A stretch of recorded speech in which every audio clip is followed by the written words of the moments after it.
If you should visit heaven, how would you fare?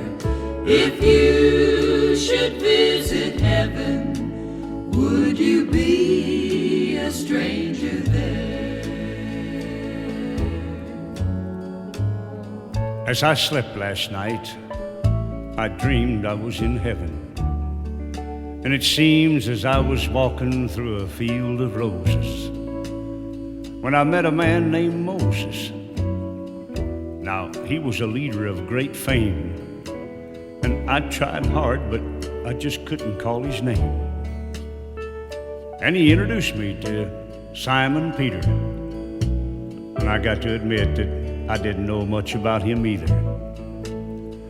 Now, this man John stood straight and slim.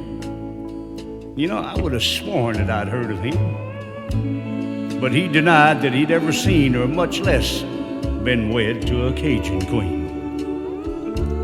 Well, I had to hang my head in shame. My excuses were so lame. And for just what it was worth, I told him my business tied me down on earth. Well, I hadn't seen a smoking sign, so I lit one up.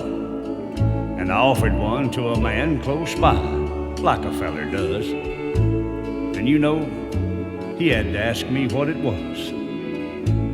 Well, I apologized and found the need to find myself a book to read. Any murder mysteries, I asked the saint in charge of books. Oh, I thought she'd faint.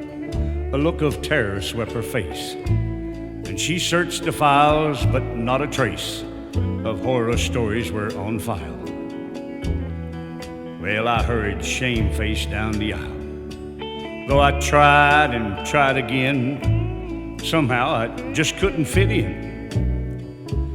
Well, I hadn't eat or slept a wink, and I saw this sign, "Come and drink." Well, I stepped in and threw a 20 down, and I said, "They're on me, boys, twice around." Oh, the hush was too much to ignore, and I felt like falling through the floor. Then I wake up, and I see my plight, just as clear as black and white. Things I'd done and left undone too.